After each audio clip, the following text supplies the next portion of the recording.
और इस घर में क्या जगह है ये समझना कितना मुश्किल है। बर्तन धोना, सफाई करना और खाना बनाना बस। बीबी के टुकड़ों पर पलने वाला एक फटीचर घर जमाई कैसे निकला अरबों की संपत्ति का मालिक। आपका प्राइवेट जेट आपका इंतजार कर रहा है। लेकिन हमने तो ऐसा कोई प्राइवेट जेट बुक नहीं किया। आप ठीक कह रहे हैं, आपने बुक नहीं किया। एक्चुअली ये प्राइवेट जेट नक्श भानुशाली सर का है। उन्होंने इसे अनिका मैम के लिए भेजा। जिसकी चप्पल खरीदने की औकात नहीं थी, उसने कैसे खरीदी दुनिया की सबसे महंगी सैंडल। तुम ही मिस्टर भानुशाली हो ना? देखो अनिका, तुम मुझे इन चक्करों में मत डालो। सारा दिन घर का काम करता रहता हूँ, बाहर भी निकलता हूँ तो सिर्फ सब्जी लेने के लिए। अरे लेकिन ये है कौन? सब इससे इतना डरते क्यों है? क्या आप सच में नहीं जानते कि आदमी कौन है? ये कोई मामूली इंसान नहीं है, ये शहर के सबसे बड़े।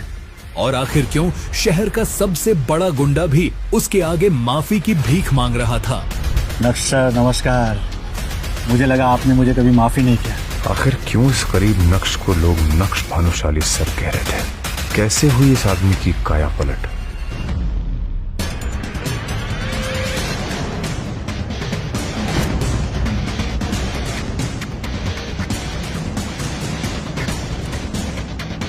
ये नक्श ने इतनी जल्दी इतने ब्रांडेड कपड़े कैसे पहन लिए? और इस गरीब के पास आखिर इतना महंगा सूट आया कहाँ से? नक्श की असलियत क्या है? क्या वो घर में नौकरों की तरह रहने वाला नक्श है या फिर सूट बूट में बॉडीगार्ड्स के बीच वीआईपी की तरह घूमने वाला मिस्टर भानुशाली? इसके आगे पीछे इतने बड़े बड़े बिजनेसमैन क्यों घूम रहे हैं? आखिर लोग इसे मिस्टर भानुशाली क्यों बुला रहे हैं? बाबा की बरसी थी तो बस कुछ देर के लिए मंदिर जा रहा था। क्या मैं जा सकता हूँ? अरे बर्तन कौन धोएगा? तुम्हारा बाप काम चोर होता। ये तो हमारी बेटी का बैड लक था कि उसने तुमसे शादी की और हमें तुम्हें घर जवाई बनाना पड़ा। लेकिन कुछ नहीं। मुझसे जबान मत चलाओ। किचन में जाओ और काम करो। उसे दामाद का दर्जा देना तो दूर, तुम तो उससे नौकरों से भी बदतर व्यवहार करती थी। नक्श के माँ बाप बचपन में ही गुजर गए थे। वो बचपन से ही आपकी जावेरी फैमिली के यहाँ नौकर की तरह कार धोने का काम करता था। लेकिन अनिका के पिताजी ने ऐसी एक शर्त रखी जिसके बदले अनिका को उसी के घर के नौकर यानी नक्श से शादी करनी पड़ी।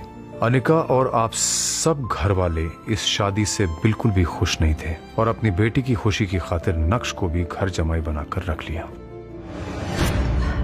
आप तो सब कुछ ही जानते हैं सर। ऐसे हो चुकी थी।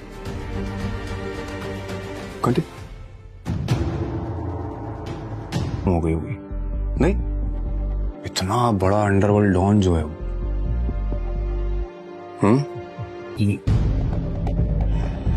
लेकिन आप मेरे लिए ये सब क्यों कर? हरण और गरीब दिखने वाला नक्श कैसे बना प्राइवेट जेट का मालिक? अपनी बीवी से रिस्पेक्ट के मोहताज नक्श ने मिनिस्टर के सामने कैसे बढ़ाया अपनी बीवी का रुतबा? ड्राइवर, जल्दी से गाड़ी निकालो और ये बैग रखो। मेरी फ्लाइट का टाइम हो रहा है और मुझे देर हो रही है। लेकिन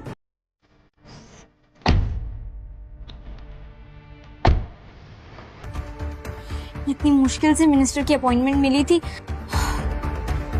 लगता है कि कंपनी को डूबने से बचाने का आखिरी मौका भी खो दिया हमने। अब क्या करेंगे? Any alternate plan? अनिका, अब कुछ नहीं हो सकता है। हमारी फ्लाइट मिस हो चुकी और दिल्ली की अगली फ्लाइट 2 घंटे बाद है। हमारा टाइम पर दिल्ली पहुंचना इज इम्पॉसिबल। खत्म हो गया सर। अनिका और विहान दोनों मुंह लटकाए एयरपोर्ट की उसी चेयर पर बैठे हुए थे कि तभी अनिका के सामने एक पायलट आकर खड़ा होता है। Excuse me ma'am, are you Anika Javeri? Yes I am. चलिए, आपका प्राइवेट जेट आपका इंतजार कर रहा है।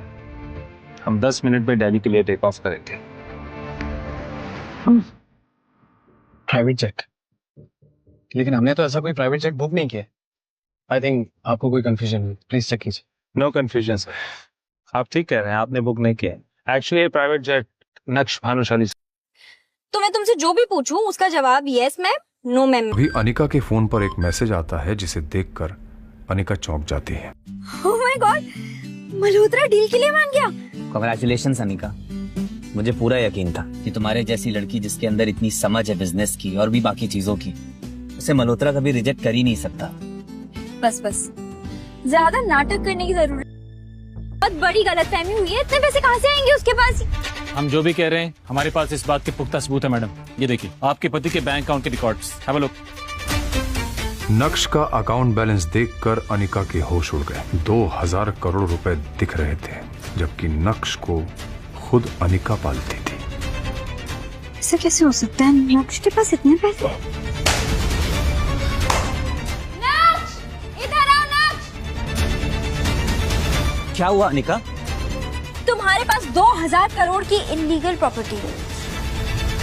2000 करोड़? इंस्पेक्टर साहब, इतने महंगे सपने भी नहीं देखता हूँ मैं। मेरे पास कहाँ से आएंगे इतने पैसे? आप क्या बोल रहे हैं?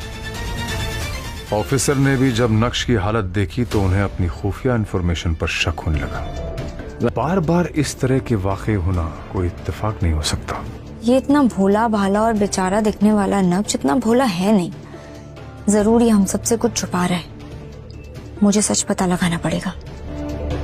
अनिका एक डिटेक्टिव के पास जाती है और वहां कुछ ऐसा होता है जिसकी कल्पना अनिका ने कभी नहीं की होगी। आप मेरी जिंदगी की 420वीं औरत है जो कि अपने ही पति की जासूसी करवाना चाहती हैं। वैसे आप अपने पति की जासूसी क्यों करवाना चाहती हैं? मैं यहाँ ये सब बकवास सुनने नहीं है। आपका काम है जासूसी करना और पैसे लेना, वो मैं आपको दे रही हूँ। आप ये सब जानकर क्या करेंगे? आपको जितना कहा गया है उतना करिए, आपके पैसे आपको मिल जाएंगे। ये भी बात सही है। वैसे क्या मैं आपके पति की फोटो देख सकता हूँ? श्योर।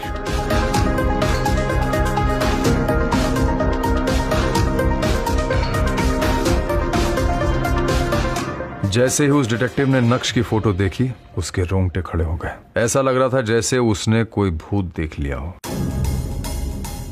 आप इस आदमी की जासूसी करवाना चाहती हैं? हाँ, क्यों? पागल हो गई हैं? आपका दिमाग खराब है? Mind your language. इसी की जासूसी करवानी है मुझे। आप जानते भी हैं किसके बारे में बात कर रही हैं आप? मुझे तो लगता है कि आप झूठ बोल रहे हैं कि ये आपके पति हैं। क्या बकवास किए जा रहे हैं?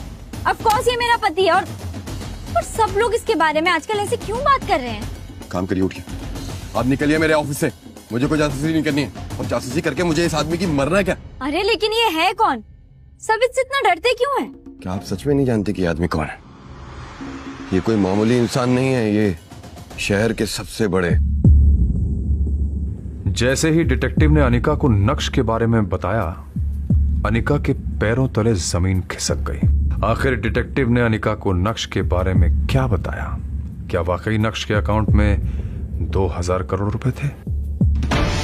आखिर मिस्टर भानुशाली की शक्ल नक्श से कैसे मिल रही थी? क्या नक्श वाकई फटेहाल घर जमाई था या था उसका कोई गहरा राज? सच सुनकर उड़ जाएंगे आपके होश।